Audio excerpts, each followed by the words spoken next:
Good afternoon, everyone. It's afternoon at the time of this recording.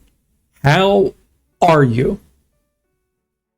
This video does make use of a bit of a script, keynotes. There's much to consider. No one has achieved artificial gravity, let alone anti-gravity, as yet. And we think all of you have it wrong, and here's why we say this.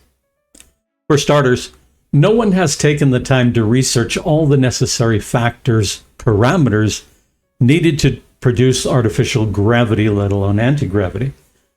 There's no true experts in this field of research. For example, here are some vital beginning questions. Can we actually curve space-time? Well, the answer is yes. We have already observed this.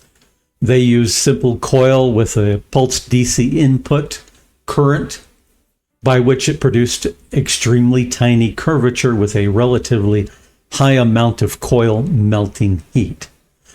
Simply increasing the current created major problems with very little relative gain. Do we actually need a physical coil, or can we make use of plasma?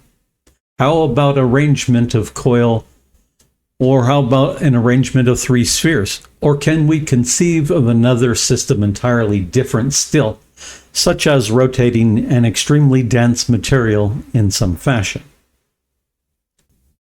What type of coil configuration is needed? What about the input values? How much current is required? Should it be pulsed, and if so, at what frequencies? Are harmonics involved, and if so, how should they be inputted? What about polarization of input values? Is it necessary? And what is polarization? How does one go about polarizing electromagnetic energies? How would we dissipate the heat buildup? What is heat? Did you know that there are 3 different types of heat? Did you know that heat is high-frequency phonons? And what is a phonon? It's a sound wave. It's a vibration of atoms. Which methodology of heat dissipation is needed to be employed? Radiative, conductive, convection, or some arrangement of all the above? Is there a hidden aspect of heat, aka phonon, that we can make use of in a productive manner? Did you know that there is a negative mass that follows phonons? If a physical coil is not needed, what then? We would have to refer to all the questions above again. Has anyone taken the time to work out all the necessary details? How much of a curvature is needed to produce the desired effect? If you are one of those experimenters, these are but some of the questions you need to master. You need to understand the medium by which you want to curve space-time. The idea that a curvature might cause space-time issues is complex. We know that planets, stars, and even black holes do not appear to create problems within the localized space-time.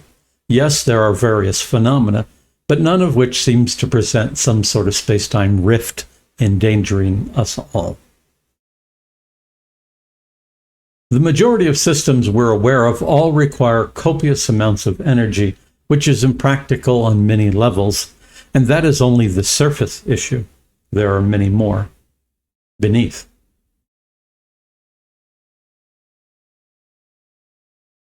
Is the question off the table for producing a space-time curvature? Could we discover novel methods of generating both artificial gravity and anti-gravity at more reasonable current levels?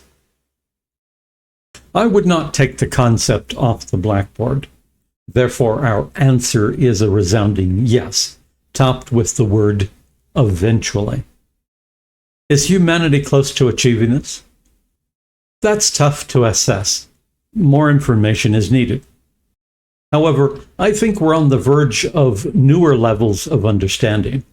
I'm specifically referring to a proper level of understanding whereby new methods of experimentation and observation thereof will reveal previously unknown properties of certain fundamental particles. For example, one example, Robert L. Forward proposed a spinning device whereby a material with a white star dwarf density could indeed generate an artificial gravity/anti-gravity effect. And the math bears this out. At the time, the problem at hand was the creation and handling of such densities. That was then, and this is now. Today, we have already created materials with such densities. I'm referring to the UDH, that's ultra-dense deuterium. UDH has indeed been achieved by Leif Holmlid in his laboratory. This begs the question, when might we develop both artificial gravity and anti-gravity? If we were to give a good swag, scientific wild-ass guess, likely as early as the 2030s or as late as the 2070s. If you notice, that's before the 22nd century. That said, with new information, we're very likely to see hovering vehicles, car-like things, in our skies within the next 5 years, not powered by artificial gravity or anti-gravity, but by means of magnetism, which in and of itself is not gravity. Is there an electric or electromagnetic component within? There does indeed seem to be a relationship. More on that later. Well, that's all for now. This video is but one of many to come with regards to this specific matter or subject. Yes, you can expect more information, potentially more detailed information. That is to say, solutions to many of your questions and ideas. And on that note, we wish you all the very best. Be well, be safe. Until next time, keep wondering about space. Cheers. Thank you.